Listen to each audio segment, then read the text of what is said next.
Hello, everyone. This is Marie Blue Angel, and this is Views of You, which is a visual novel that came out from NaNoWriMo 2025. This is a demo. I'm excited to check it out. One caveat is that it is a psychological thriller. And it basically stars your main character having a new fresh start by moving to a new city, meeting new people, maybe falling in love, and apparently solving a missing person's case. And so, with all of that in mind, please feel free to check out the game page on Itch, which I've linked in the description below. And, for content warnings and things like that, but also just to understand what the story is a little bit beforehand. But I'm excited to check it out and hope you are too. I actually don't know how long it looks like. It's about 12,000 words for the demo, so that's exciting. So let's just keep things in mind and see where it goes from here, because I'm definitely excited to see what happens when you move to a city and you get involved with a missing persons case. It kind of reminds me of those like Hallmark murder mystery movies that I tend to watch every now and again, where it's someone who comes in and they're like an amateur like sleuther, but then they really put in all these they get all these clues to solve a murder. But it's like cozy town settings, so I think that's pretty interesting. Anyways, without further ado, let's just get started. How would I like to be called? I'll be Marie today. I'm from California, if you can't tell. I sound very Californian.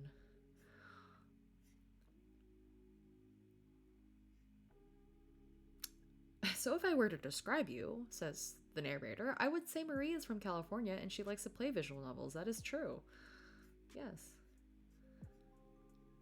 Bing bong. A short tune rings as the train makes an announcement. The train has arrived at Cloverfield City. Please make an exit and be mindful not to forget any of your belongings. I think it's so cool that there are people who are like voice actors for trains and buses and things. I recently saw a TikTok. This is such a tangent. I saw a TikTok for the person who did where was it? It was some city. Anyway, some city train system, which I can't remember at the moment, but it was so cool just to see like, wow, like I've been to that city and hearing the voice, but seeing the person visually while, producing their lines and stuff was really cool. But anyways, I do like the little train car picture we have here. As the doors slide open, a few people on the train shuffled around. I grab my old suitcase, extending the handle and walking out of the train. Okay, we have stuff. The station smells strongly of smoke. Cigarette butts, half-drunken bottles, and all sorts of wrappers cover the dark, sticky floor. Not the best way to start my new life here, but beggars can't be choosers. Yeah, why did we move here? I finally made it out here. Cloverfield.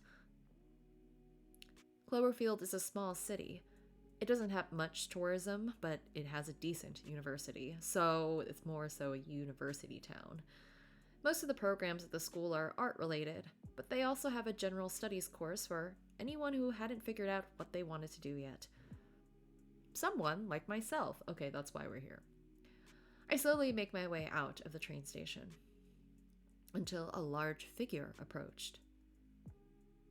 Hey, where are you going? Oh, I don't like your smile, but also mostly that I can't see your eyes. A tall man blocks the exit. Oh gosh, you have to really learn how to do city living.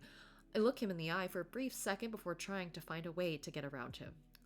My advice is just to either you make direct eye contact and you glare and then you just push past, or you don't do the eye contact and you just push past and completely ignore. He tries to get closer.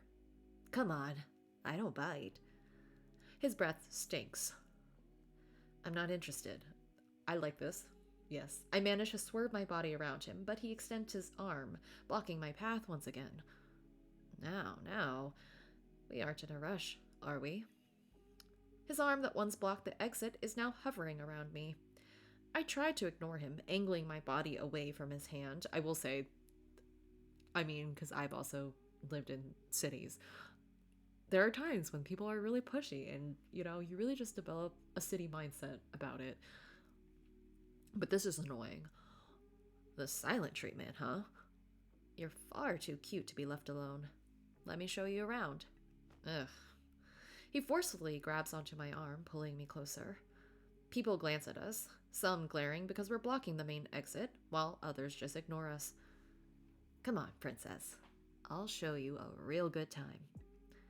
I know exactly what a woman like you needs. Ugh. Fuck. What do I do?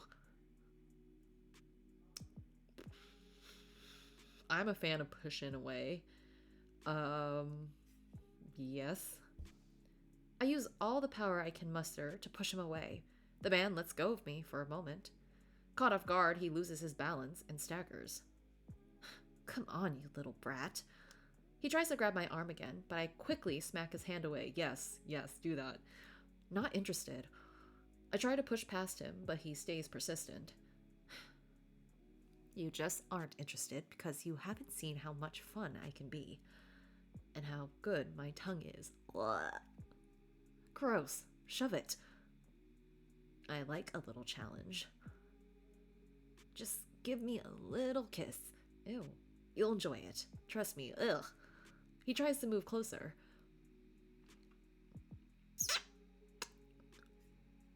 I'm gonna kick him. I quickly lift my leg up, aggressively targeting the strange man's crotch. As my foot makes contact, the man's balance gets thrown off. Good for you. He hits his head on the ground. I can feel the floor's violent vibrations run through my body. I grab my suitcase and quickly run out, hoping I never see this man again. The man yells at me, struggling to get up. Fortunately, I'm almost out of earshot, and all his words sound like meaningless babble. Just ignore him. I ignore the man's yelling. Nothing good can come from interacting with such people. Who are you? Okay, but good job us. I will say, is that a thing that happens often in cities? It can. I do like how our character handled it overall. I do like that we got some choices. I will say most of the time it's one of those things you kind of ignore, but also when it comes, especially for, obviously our character can be like any type of like person, but in this particular case, I do think it's like one of those things in like city living, whatever. Like they're just people who will bother you. You kind of just have to ignore them, or you can be more confrontational, which is also fine.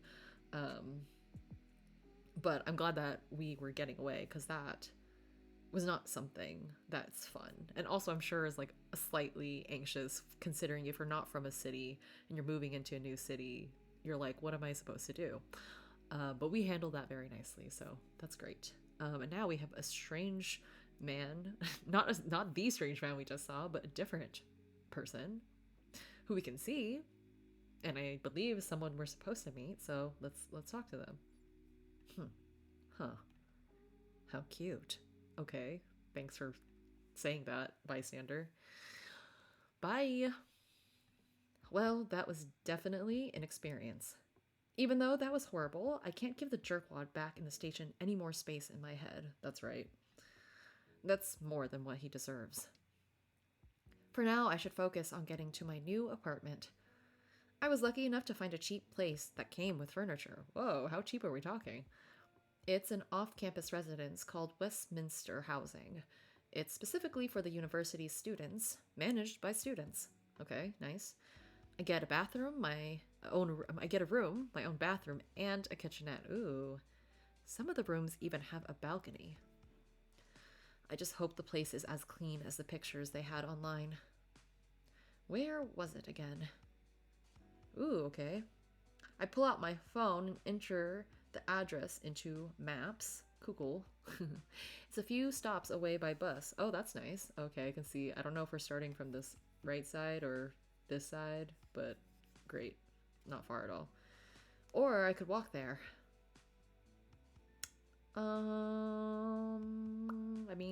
Is the sun shining? I wouldn't mind if it's okay, I will say this is how my thought process. If we don't have a lot, if it's just the one suitcase, it's not heavy or we're able to carry it, I don't mind walking as long as it's daytime.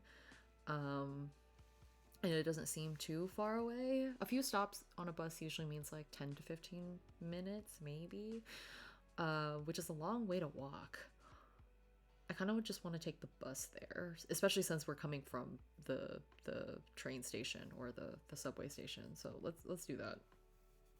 But I guess we could do either way. As much as I'd love a walk right now, I just want to get home. I walk up to the bus. I scan my phone using my digital wallet to pay for the fare and enter. The bus is nearly empty. There's an elderly woman sitting near the front, a few other young adults, and a group of teenagers sitting in the back. Where should I sit? It's kind of hard. I would say near the front. Oh. But also it's kind of busy in the back. But also, as long as there's room with your... I'm considering so many things. I'm considering me having luggage and everything. And I tend to sit the front as long as there's like room. But also for the luggage. Because it depends on if there's space for luggage. Like a designated space or not. But also it kind of seems like there's a lot of people in the back. So maybe that's not the best move. And I like being by the doors. Not so long after I sit down, a man passes by me and sits 2 seats away.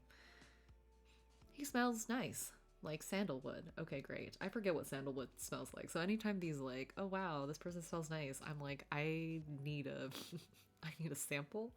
I need to freaking look up what sandalwood is. But anyways, I'm gonna take it for what it is. And a hint of vanilla. Soft, comforting, sweet even. I saw what happened at the train station. Is he talking to me? I'm impressed. You handled yourself well. Thanks. You could have helped if you saw that. I would have. But you had everything under control. Yes, we did, thank you. His eyes don't stray from mine. Okay, prolonged eye contact. Wow, his eyes. They shimmer a little in the light. I'm not sure whether or not I should look away. Could I look away? It's almost like they're inviting me to stay. I shake my head, bringing myself back to reality. I mean, they are pretty eyes. So, where are you from? Sure, whatever. Against my better judgment. I'm from California. California is so vague. It's fine. California? That's quite far from here. I've always wanted to visit California. Honestly, that's pretty much how the conversation usually goes for me. When someone's like, where are you from? I'm from California. Oh my gosh, I've never been to California before. That was so true. I love that. Imagine if you said something and this place was like 2 hours away. That'd be so funny. Yeah? I loved it there. If you ever have the time, you should visit. Yeah, I will. Maybe you could show me around. He mumbles under his breath. I catch a few words, but not enough to make out what he says. I saw that. So, what's your name? Ask for his name first. Well, we've been talking an awful lot about me. Let me know about you? Let me know more about you, yes. Fair enough. What do you want to know? What's your name? Sven. Okay. And yours? Marie. That's a nice name. Okay. Face. Expression. Thanks. It suits you. 'Cause you're cute. Okay. I mean, that's fine normally if well, okay. Anyways, I mean, is that fine normally? It's fine, I guess, to have thoughts like, but given the context of the game, I'm a little worried. Anyways. Well, it's nice to meet you, Sven. Very nice to meet you, Marie. The bus plays a short jingle, signaling that we're approaching my stop. Are you blushing a lot? Written in big capital letters, the bus speakers say out loud, Westminster Street. Well, that's my stop. Goodbye, Sven. Sven looks at me, a little dumbfounded. Huh, what are the chances? This is my stop too. Really? Really, really. The bus comes to a halt and we hurriedly get off. Who would have thought? We already met someone who probably lives in the same building. Okay. Realistically, I don't know. I will say, I personally am someone who likes to be both optimistic and slightly realistic. I don't think there's anything like, also given that this is a university town, that someone looks like most likely is another student, I don't think I'd be necessarily wary of them. And so I would think it's like, wow, this is one big coincidence. I'm not gonna let I know I said like, yes, it's a psychological thriller and like whatever, but like realistically, we don't know that as the character. So I'm going to go with the choice, the second one, where it's like, okay, like, yeah, like we don't know what's happening. And honestly, it's a big coincidence. Like, who would have thought that? I mean, like, yeah, I guess it would make sense if we're coming at a time to move into our apartment before school starts. Like, maybe a whole bunch of other people are moving into their apartments or, coming back from the summer or whatever. I guess it is summer if we're coming back. Anyways, or whatever, coming from a break. I'm assuming if this is in America, like, or like in a place where school starts August, September. Yeah, that this is what's happening. So I'm gonna choose this one. This is one big coincidence.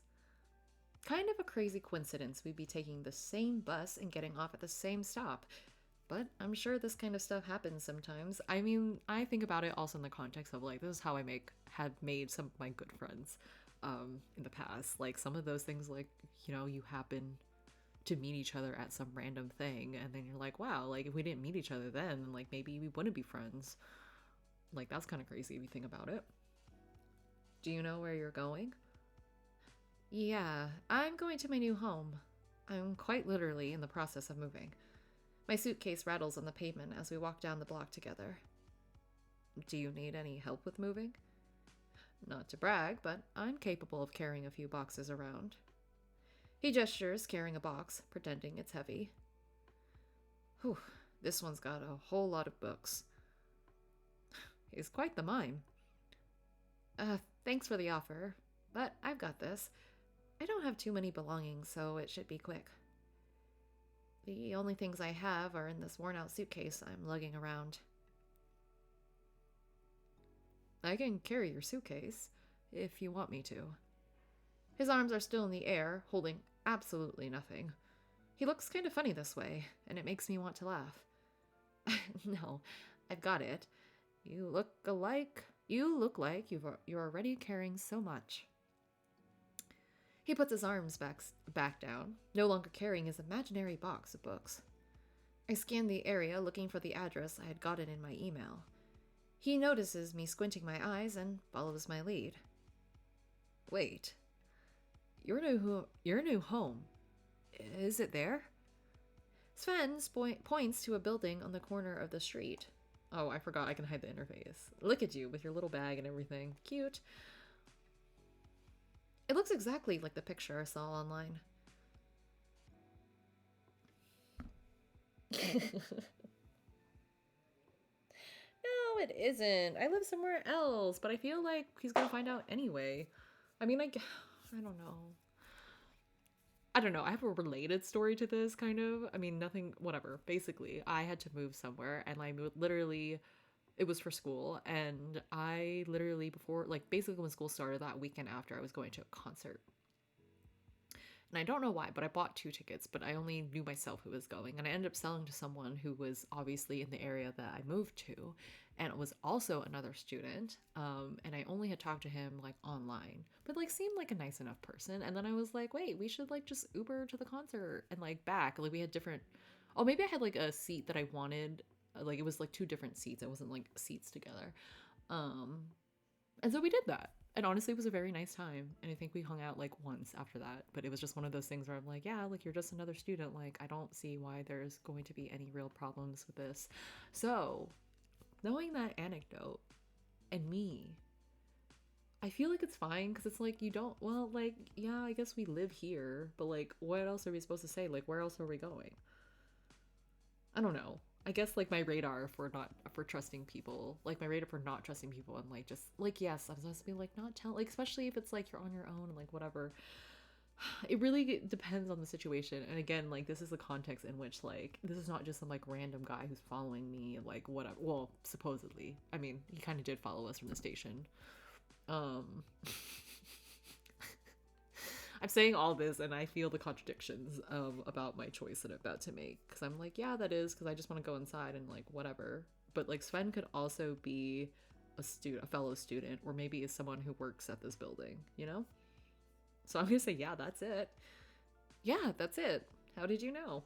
Tell me what you would be doing, because I don't know. There's no way. This has to be a sign. The building is tall. It looks a little old, but it has its charm. Did you just guess? Oh, we're blushing heavily. I live here too. It's one of the living accommodations recommended by the university. Oh, so he's a university student too. I moved in just last week. Okay, we're gonna leave that for a second. I just need to plug in my computer for charging purposes. Let's sit with that information that we just learned. Right.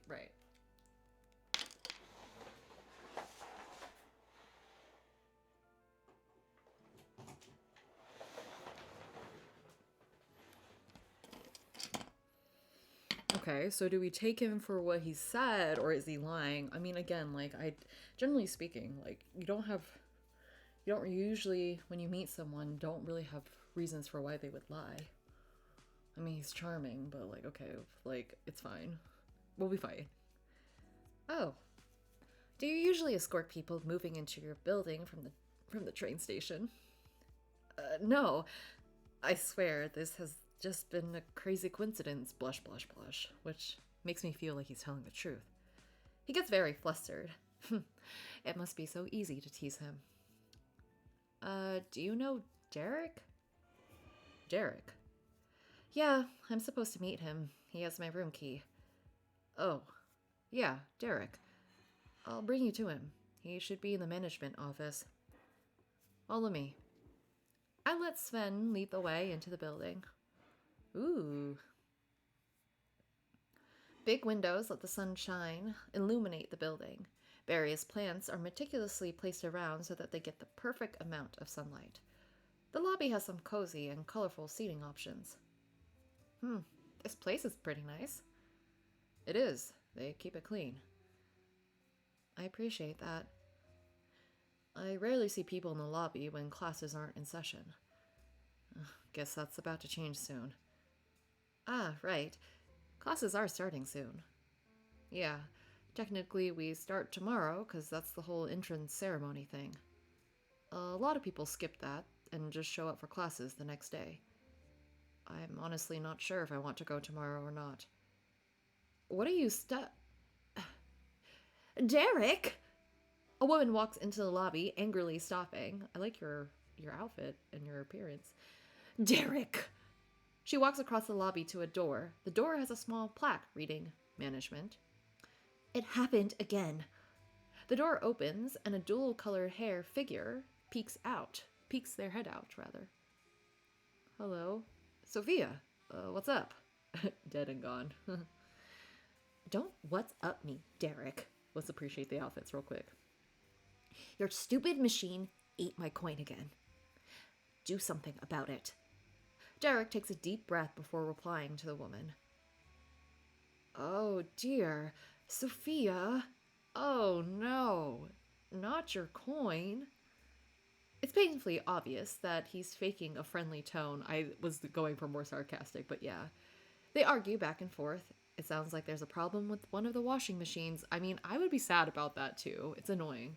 Sophia is as loud as a fire truck, while Derek refrains from raising his voice. Sven is over here. There he is, Derek. Ah, yeah, I should settle in. Thank you, Sven. I'll see you later.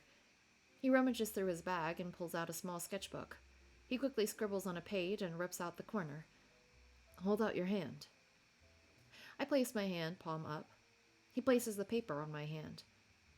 Later. And walks off.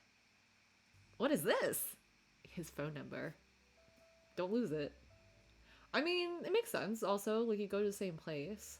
You should stay in contact. It's nice to at least know one person initially, I would say. There's nothing wrong with that. His number. I put the paper in my pocket after adding his contact details to my phone. Oh, you're smart. You didn't just add the paper to your phone and then lose the piece of paper. It's been known to happen. I might not call him, but it might come in handy since we live in the same building. I approach Derek and Sophia. Sophia stomps away for the management office with a huge death stare. I swear to God, Derek, if this happens one more time, I'm filing a formal complaint.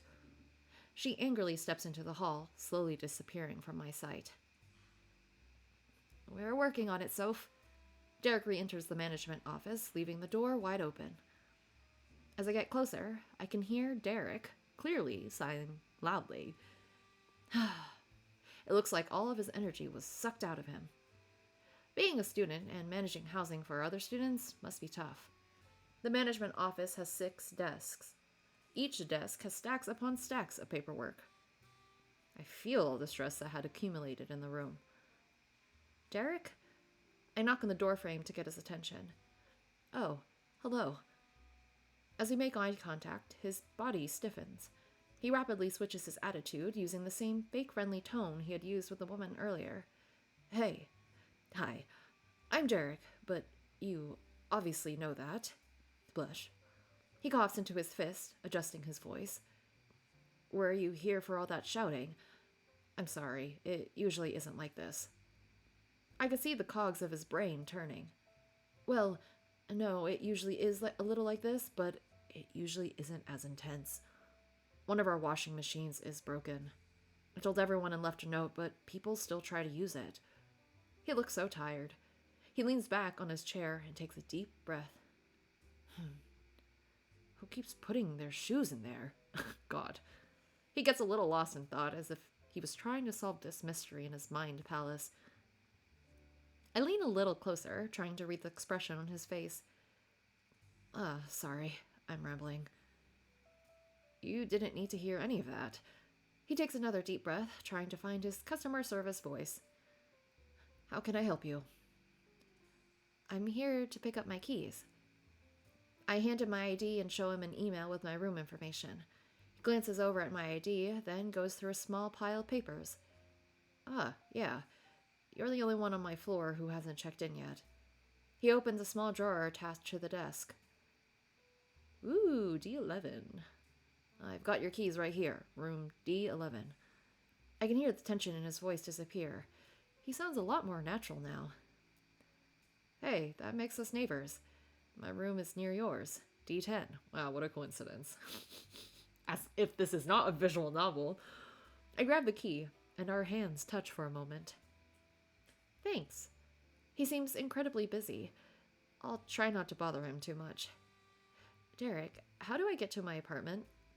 Here, I'll show you. He stands up, pushing away a few of the files on his desk. He's taller than I expected him to be, even though we saw him outside earlier, but that's okay. Maybe we've gotten closer, so we know now. He gestures me to follow him. I take his lead as he shows me the hallway Sophia had just gone into. If you go out into the hall, there should be signs on the wall. You won't miss them. At the end of the hall, you'll see 2 elevators.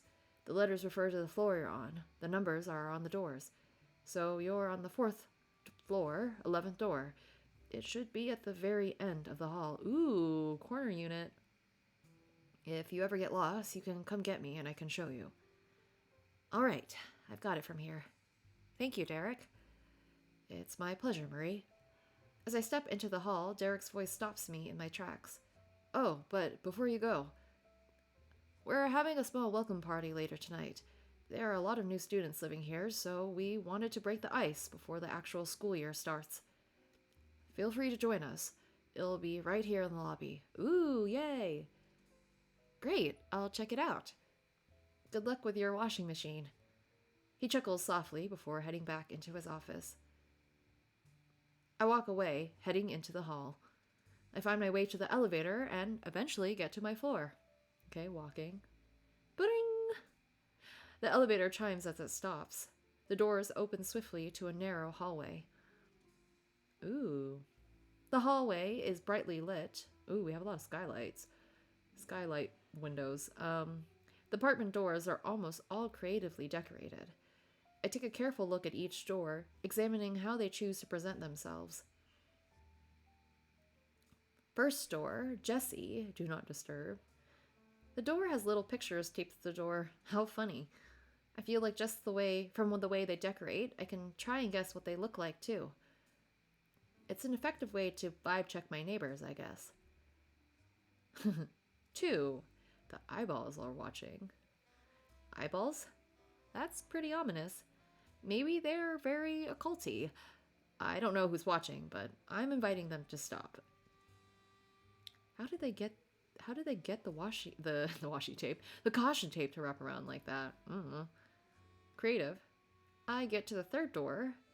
Cute. Maybe this person is studying photography. The door is decorated with small Polaroid pictures. The dates are stamped under them.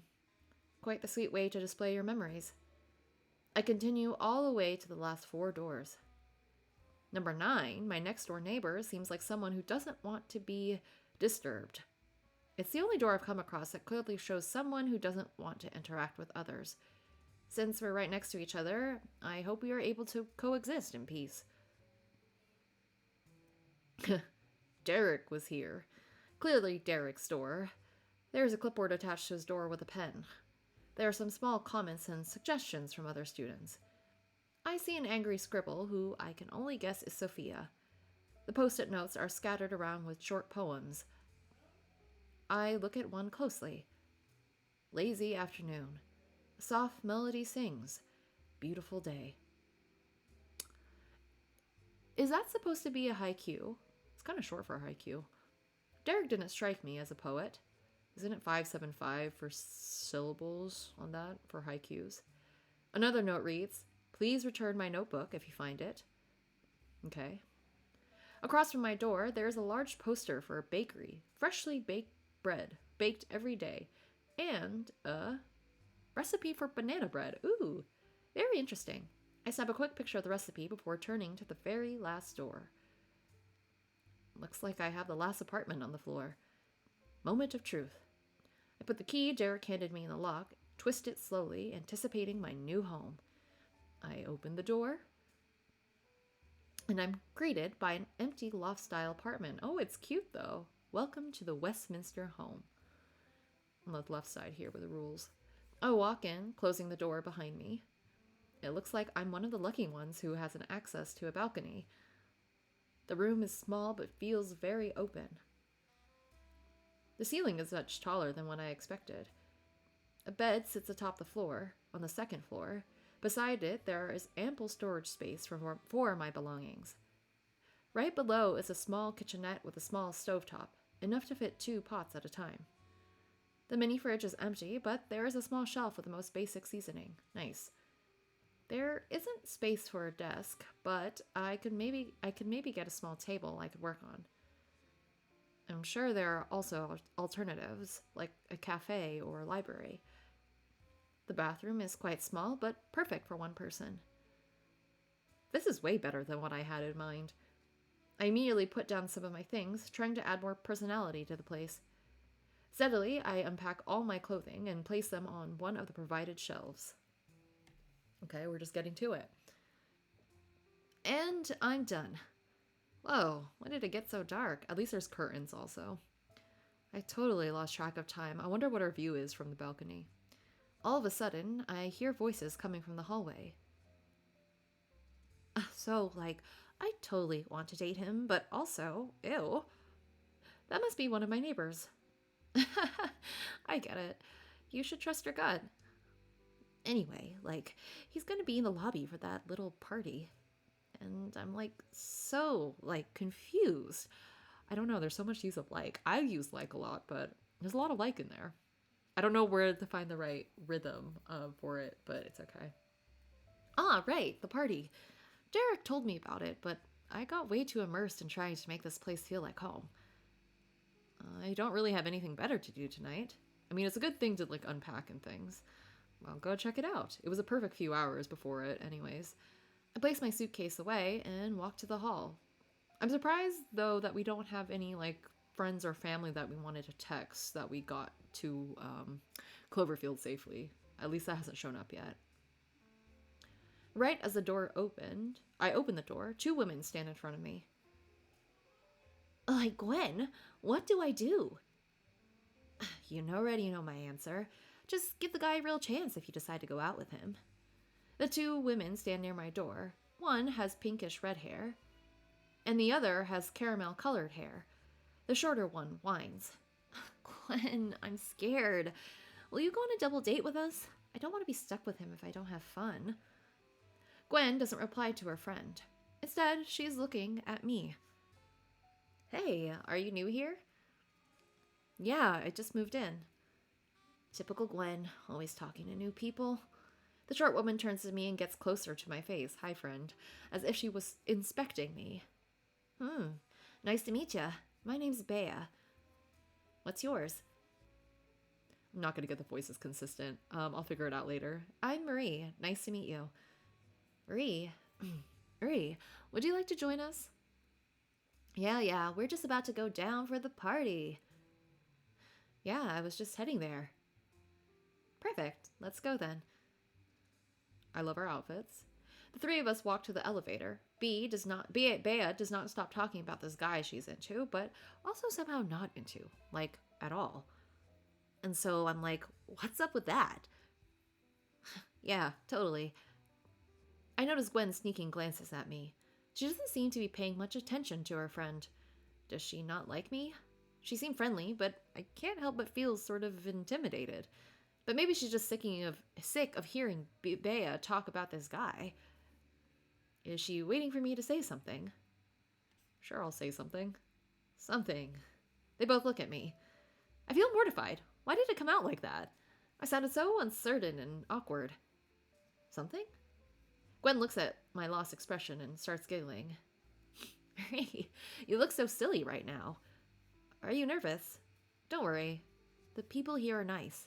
I'm going to change Gwen's voice. I need it to be more distinguished from what I am doing with my main character. Bea stares at the two of us. Oh, I see. You were nervous. Is it because you might meet someone? Huh? What? No. Bea rolls her eyes and nudges her friend. Not everyone cares about that, Bea. I, for one, have been single for many years. Almost 5 whole years now. Yeah, but you're old. 25 is not old. I took a gap year. 25 is not old. Psst, yeah, more like a gap decade. Ooh, burn. Bea laughs very loudly. She covers her mouth, trying to contain it. Gwen is pouting playfully. Hey, be nice to me. I'm just a single old lady. Go be with your attractive and not so attractive boyfriend, not boyfriend. We tease each other on the way to the lobby. Who is this person? I just am curious based on hearing Bea talk about this guy. Bring! The elevator has arrived on the lobby floor. And that is where I have to leave us today. We will get to the party later. Let me know what you think of Views of You. I guess considering the title, I'm a little concerned about that right now, given this is a psychological thriller visual novel. But overall, I like that we're kind of just getting thrown into us moving to a new city and starting college soon and meeting a whole bunch of people. I'm really hoping that we'll be friends with people, and I guess we'll see what happens when we get into the missing persons case. Yeah, let me know what you think, and let me know if you would answer specifically in the ways that I've answered, or like how would you approach the situation if you were moving to a big new city and moving for school and interacting with people, and also specifically like running to Sven and like saying like, yeah, I'm not gonna lie to him and like whatever. I'd be curious about that. And if you like the video, please don't forget to press the like button. And if you'd like to see more of Views of You, the demo slash prologue of it, feel free to subscribe to my channel because I'll be playing more soon. And yeah, thanks again for watching. I will see you next time. Bye!